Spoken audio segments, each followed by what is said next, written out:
Bonjour à tous et à toutes, j'espère que vous allez bien et aujourd'hui on est reparti pour une nouvelle vidéo sur les commandants. Alors, c'est vrai que je suis pas loin de là d'être un spécialiste des commandants, je vous l'avoue, mais cependant on m'a demandé quand même de faire quelques vidéos sur les commandants. Alors je vais pas rentrer dans tout le détail, dans les pourcentages, etc. On va vraiment faire quelque chose de plus condensé, plus synthétique. Mais du coup, voilà, on va faire un peu surtout. Alors, évidemment, je vais parler sur les commandes que je connais, ou sur les retours plutôt que j'ai eu, ou que j'ai vu sur les tests, etc. Sur les choses que je ne sais pas, je ne vous dirai pas par rapport à ça, parce que voilà, je préfère, parce que déjà, j'ai pas d'avis, donc du coup, je pourrais pas vous dire. Donc, c'est parti, on va commencer. Alors, on va commencer sur vite fait, vite fait les commandes en bleu et vert. Bon, c'est pas un grand intérêt. Euh, Pensez simplement que certains des commandants, par exemple Lancelot, ont des boosts de vitesse. Donc du coup, voilà. Du coup, mettez en compétence, par exemple. Ah bah il est bien lui. Je crois qu'on peut pas le mettre, hein. Du coup, par exemple, aller dans les talents et du coup aller vers la vitesse. Vous voyez, la vitesse qui est par exemple là, qui est par exemple là, qui est par exemple là, je crois. Voilà. Voilà, aller sur la vitesse, voilà, ça peut être quelqu'un qui peut vous emmener avec du T1 par exemple, qui peut aller chercher quelque chose très rapidement. Après, vous avez des troupes de récolte, donc là pour le coup, bah, vous optez totalement pour de la récolte, hein, donc montez au maximum pour récolter ça derrière. C'est le but.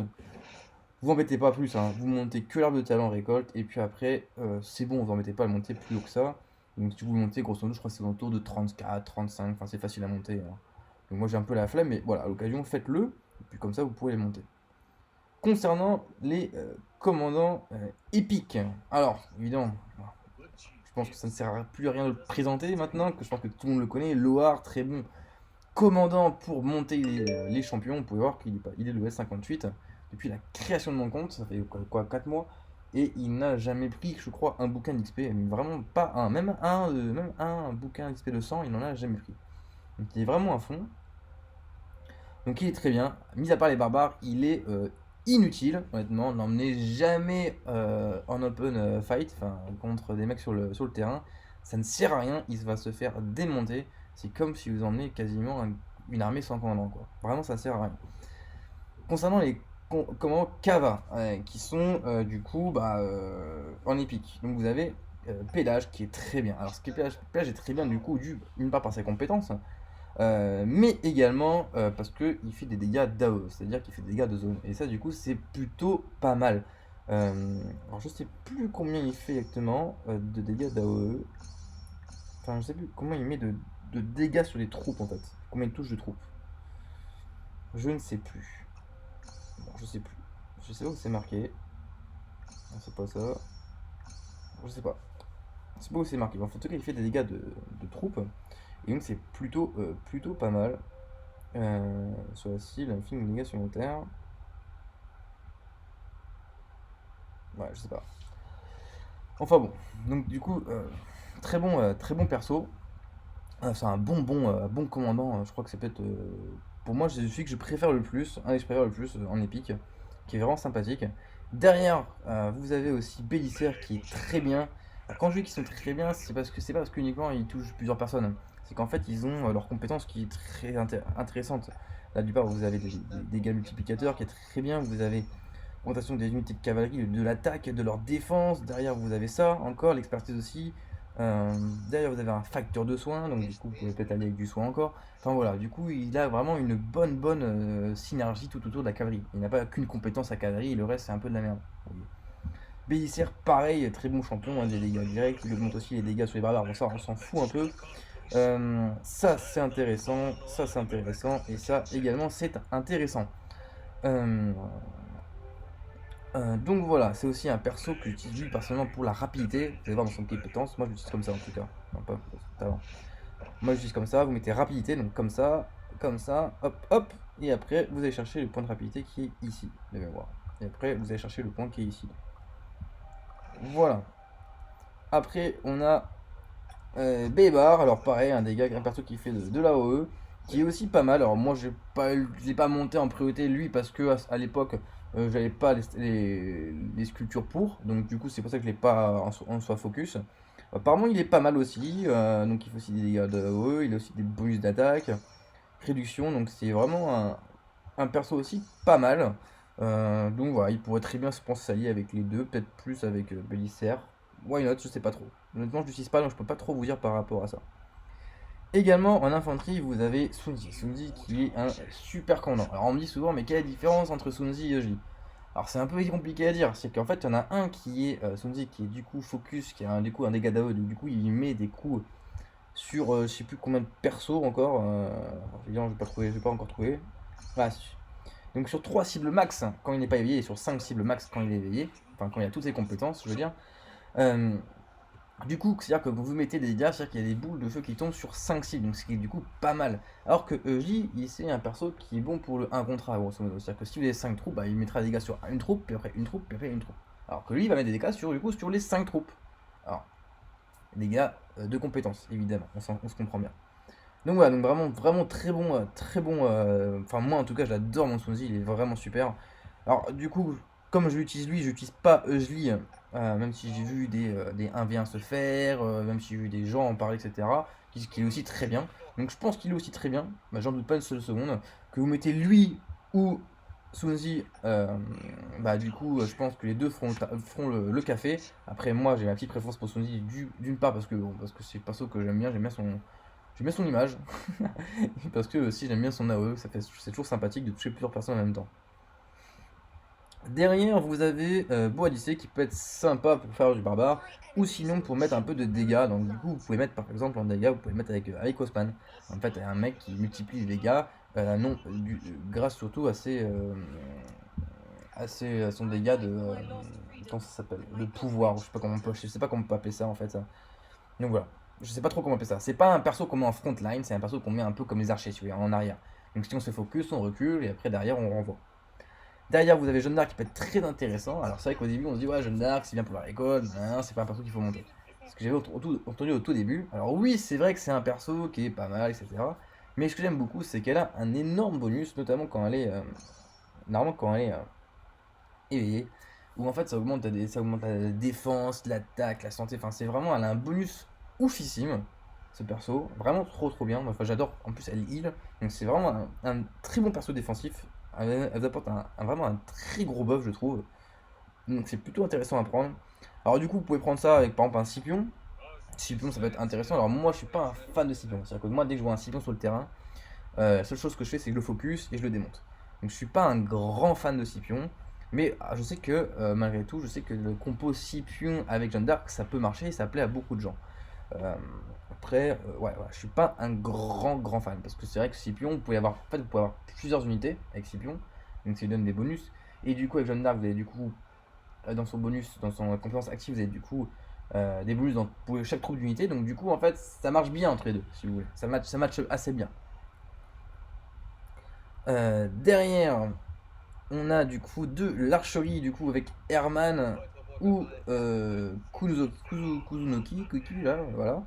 Euh, Donc voilà, donc alors il y en a un qui est en dégâts d'AOE, donc Kuzunokiki, là, donc il est lui en dégâts d'AOE. Et vous avez Herman qui n'est pas en dégâts d'AOE, je crois pas, j'ai jamais mis en premier commandant, je l'ai jamais vu fight en bon. J'ai pas le souvenir, mais il n'est pas en premier camp. Je crois qu'il met pas de dégâts d'AOE lui, j'ai pas le mémoire. Non, alors je ne pense pas. Non, sur la cible, je pense que c'est lui, c'est un mono-cible lui. Ok. Donc apparemment, donc voilà, c'est un peu comme le pire de chacun. Je sais que beaucoup jouent Herman en premier et non Kuzu no Kiki là. Donc voilà. Mais sinon, je pense que les deux sont viables. Moi perso, après, j'ai un peu la chance d'avoir mon Wing Song I assez bien monté, on va dire. Donc du coup, je le mets en premier et du coup, derrière, je mets mon Herman en deuxième position. Je le préfère, lui, puis de toute façon, lui, je l'ai pas au max, donc du coup, bah, la question se pose pas. Mais c'est vrai que, ouais, voilà, c'est un choix. Concernant maintenant les personnages légendaires, alors je les ai pas tous, je vais pas vous parler de ceux qui sont là en gris, hein. Enfin, ceux que je n'ai pas, ça ne sert à rien, je les ai pas, donc je vais pas en parler, ça paraît logique. Minamoto, bon bah que dire de Minamoto, hein, un perso que tout le monde connaît, tout le monde a pu affronter, a pu être terrifié sous les champs de guerre par ce perso. Moi, un perso que j'aime beaucoup par ses dégâts. C'est un monstre de dégâts. J'aime énormément ce perso. Très bon. Que je mets, alors que quand je commençais, je le mettais du coup avec mon Kao Kao. Mais maintenant que j'ai Genghis Khan, je le mets du coup en relation avec mon Bélisaire, qui est du coup vraiment pas mal. J'ai un très bon bonus grâce à eux deux. Derrière, on a le Genghis Khan qui est 60, donc qui est en 5-5-5-2. On espère bientôt. Alors, je crois qu'il me manque que. Il me manque une sculpture légendaire pour avoir en 5-5-5-3. Mais vraiment, lui, j'ai hâte de le mettre. Et lui, quand je le mets, par contre, je le mets avec mon KO. Ça fait vraiment très mal. Je vous conseille vraiment, ça fait très mal. Pareil, Genghis Khan, par contre, à pas mettre en frontline. Essayez de le mettre un petit peu. Vous mettez un peu votre armée et puis après, vous le mettez à attaquer derrière. Parce qu'il est un peu fragile. Derrière, je crois que c'est bon pour la cavalerie. Ouais, c'est ça. Du coup, on va passer en archerie. Donc, en archerie, on a Ying Song qui est vraiment. Enfin, j'adore ce perso. J'espère, alors je suis encore un peu loin, je vous cache pas, je suis encore un peu loin de l'éveiller. Mais en fait, quand il met sa compétence, il s'envoie des flèches, si vous voulez, sur un icône comme ça. Mais là, quand il est éveillé, c'est pas sur un icône comme ça, c'est sur un cercle. Donc, c'est-à-dire que c'est tout un périmètre en cercle autour de lui il pleut des flèches. Et ça, c'est super dans toute situation, pour les attaques de fort, pour les attaques de, pour des attaques de porte, pour farm des barbares. Enfin, il est couteau suisse. Il est super. Vous mettez ça avec un tank. En gros, il vous ramène les cibles. Et puis avec le tank, ça tank. C'est super. Vraiment très bon perso. Donc lui, du coup, pour ce moment, je le mets avec Herman. Derrière, en compo tank, bon, comme tout le monde connaît, vous avez Charles et Richard. Bon, je pense que si on n'a plus besoin forcément de les présenter, vous les connaissez déjà. Donc moi, je préfère plutôt mettre Charles Martel et après Richard derrière. Bon, c'est un choix. C'est un choix. C'est juste qu'en talent, Richard a une combattant, enfin, il a une solution vraiment très défensive que n'a pas forcément Richard. Ah, si, il l'a aussi. Ah, si, bon, il l'a aussi. Ah, je pensais pas qu'il l'avait. Bah, ça a peut-être été changé alors à l'époque, parce qu'à l'époque, je savais pas. Quand j'avais vu qu'ils avaient deux trucs différents. Et en fait, ils ont la même garnison, défense. Ouais, ils ont la même. Alors avant, ils n'avaient pas la même. Enfin, j'ai pas le mémoire. Parce que je sais que Charles a été un peu nerf au niveau de sa compétence ici. Donc, à mon avis, c'est bizarre. C'est pour ça que j'avais monté. Mais je pense que Charles, ouais, après Charles ou Richard en premier, l'un des deux. Bon, c'est un peu au pire de chacun. Je sais qu'après que Richard est aussi un très bon perso, qu'il peut se marier aussi avec beaucoup de persos grâce à, notamment à sa défense et à son heal. Donc, why not? À voir. Cléopâtre, bon bah Cléopâtre, bah on l'envoie en récolte, hein.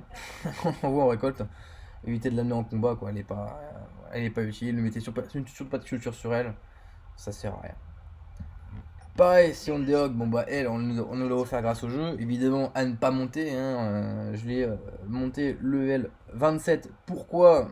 Pour avoir en fait dans la branche de talent ici, plus on est de fou. Donc c'est-à-dire en fait qui augmente du coup, enfin qui donne des bonus de ressources quand on récolte. Elle est totalement orientée récolte. Alors moi elle est en 2-4-1. Pourquoi elle est en 2-4-1? Tout simplement parce que j'ai mis aucune compétence, quand j'ai eu toutes ces dates, j'ai mis aucune compétence dans sa première. Pour moi, je sais très bien que j'avais pas la montée, donc du coup, ce qui m'intéresse, c'est ça, augmenter ça. Donc ce que j'ai fait, c'est que j'ai monté en 2 étoiles, j'ai claqué toute la statue, donc je suis monté en 2-4, et puis après, je l'ai monté encore de telle sorte pour que je puisse arriver à là. Donc voilà, tout simplement pourquoi. Donc du coup, après, c'est pour ça que j'ai un petit 1 là. Comme ça, vous savez. Frédéric, j'en parle pas, je ne le connais pas, je ne l'ai jamais utilisé, donc je préfère pas vous en parler. Le Cid, alors, je vais pas vous en dire, je vais en dire vite fait deux mots. J'ai vu des vidéos, etc. Alors, non, alors, je sais pas s'il l'a mis, mais je sais que c'était pendant je crois c'était une vidéo qui est sortie de Sweat Supreme, si vous connaissez pas, donc un youtubeur aussi qui fait des vidéos, que je vous conseille d'aller rejoindre, qui est vraiment super sympathique, qui explique vraiment très bien. Et pour le coup, il a fait des vidéos, des tests, où par exemple il mettait le site avec Ying Song Yi, et il avait aussi mis Herman avec Ying Song Yi, et honnêtement, on s'était rendu compte dans sa vidéo que Herman était beaucoup plus intéressant avec Ying Song Yi que le site. Enfin, c'était très bancal quoi. Donc, du coup, étant donné que c'est très compliqué d'avoir énormément de légendaires max, du coup, je vous conseille de vous focus plus sur Ying Song Yi et de laisser le site de côté pour vous focus vraiment sur un commandant épique de votre choix. Mais voilà, franchement, je vous conseille pas de focus le Cid, à moins qu'il vous faut vraiment un perso archer. Et dans ce cas-là, vous voulez pas dépenser dans la roue, parce que Ying Song Yi on l'a dans la roue. Dans ce cas-là, prenez le Cid, et du coup, ne vous focussez absolument pas sur Ying Song Yi. Voilà. Derrière, Mehmet, je ne connais pas, donc je vais pas vous en parler, absolument pas. Je sais pas ce qu'il fait, enfin voilà, j'entends parler de nulle part, voilà. Donc Voilà, donc du coup, je vais pas vous en parler. Je crois que c'est un attaquant de ville, donc voilà. Et Barca, je l'ai pas non plus, vous pouvez voir, il est vraiment au max. Du coup, je vais pas trop en parler. C'est une sorte un peu comme César, grosso modo. Donc voilà, c'est une sorte de César, un mec avec une grosse compo, qui est assez résistant, qui peut faire peur, plutôt en attaque de ville, etc. Voilà. Je crois que les deux se marient très bien, Jules César et Barca, ou Barca ou Jules César, qu'importe. Donc voilà pour ça. Voilà, c'était les commandants un peu. Alors évidemment, en fonction de votre avancée dans votre royaume, vous avez plus ou moins de commandants, évidemment, ce qui paraît logique. Nous, je sais qu'on va avoir prochainement, on va avoir Alexandre. Constantin, je sais même pas si on va l'avoir un jour. Conci, on va l'avoir, mais je sais pas comment. Saladin, bah, c'est en cours avec le KVK, donc puis à terme il ira avec mon Minamoto. Mais bon, pour le monter max, bon courage. Parce que je crois qu'il le faut en 5, ouais, 5, 1. Donc autant vous dire que on n'y est pas, on y est pas. Hein. Parce que quand j'aurai débloqué, il sera que à 1. 1, 0, 0, 0. Alexandre, pareil. Ou Edouard, qui est d'être super. Et Charmatel, que j'ai pas récupéré au premier KVK, donc je pense que je n'aurai jamais. Que j'entends d'ailleurs pas trop parler.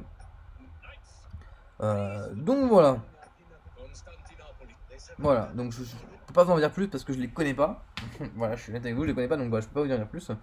Mais bon, à l'occasion, si j'arrive à avoir des infos, ou même si j'arrive un jour à les choper, ou que je vois, je parais, à les monter, utiliser, pas pour tout de suite, c'est sûr, ce sera peut-être dans plusieurs mois, enfin, on peut dire même du coup l'année prochaine. Enfin bon, voilà. Voilà pour les commandants. Alors si vous avez d'autres questions, n'hésitez pas à mettre dans les commentaires. Il y a un commandant dont j'ai pas encore parlé, c'est vrai, c'est Edolfia. Alors Edolfia qui est très intéressant, parce elle a d'énormes debuffs à mettre sur les ennemis. Elle peut du coup aller, par exemple vous pouvez mettre ça, je pense qu'elle peut très bien aller avec un Richard. Vous mettez un Richard, vous la mettez elle en deuxième, ça peut être très très bien. Parce que le fait qu'en fait elle ralentisse des ennemis, ça met des dégâts supplémentaires, etc. etc. Mais lui, Richard, il peut ralentir des ennemis. Enfin bon, ils ont une sorte de. Ils ont une compo. Alors faut la tester, je l'ai pas testé, hein, mais à mon avis, ils ont un bonus tous les deux qui match très très bien. Elle peut aussi très bien aller, je pense, avec Jeanne d'Arc. Je pense que ça peut être un très bon combo. Alors vous mettez elle ou l'autre en premier, qu'importe. Hein. Entre l'autre qui met des debuffs et l'autre qui met des buffs. Autant vous dire que ça fait toujours plaisir, ça fait un sacré plus pour votre team. Elle est pas au max, bon ça ne serait tardé, hein, 18 sur 80, de toute façon c'est juste une question de temps. Voilà pour ces commandants. Évidemment, si c'est des questions, comme j'allais vous dire, n'hésitez pas à mettre des questions dans les commentaires. Évidemment, on se fera un plaisir de vous répondre, que ce soit moi ou la communauté, ceux qui suivent Rise of et qui verront cette vidéo. Voilà, je pense que je suis pas loin de tout connaître, mais voilà, il y a d'autres personnes je sais, qui regardent la vidéo, notamment mon clan.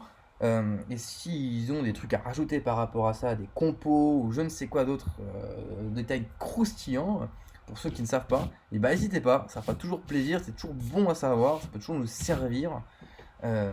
Donc voilà. Sur ce, je vous souhaite à tous et à toutes une bonne fin de journée, bon courage pour votre KVK, évitez de vous faire zéro surtout au début, et du coup à la prochaine, ciao.